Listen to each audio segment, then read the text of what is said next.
አንተ እንዴት ኑሮ ተወደደ ትላለህ? እንዴት ዘይት ተወደደ ትላለህ? እንዴት ስንዴ ተወደደ ትላለህ? የማን ልጅ ነህ አንተ?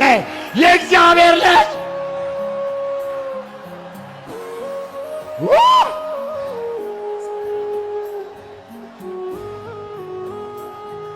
የለም አንተ እግዚአብሔር ሰው ለአንተ ያለው የተሰወረ ነው። ለአንተ ምንድን ነው? የተሰወረ ነው።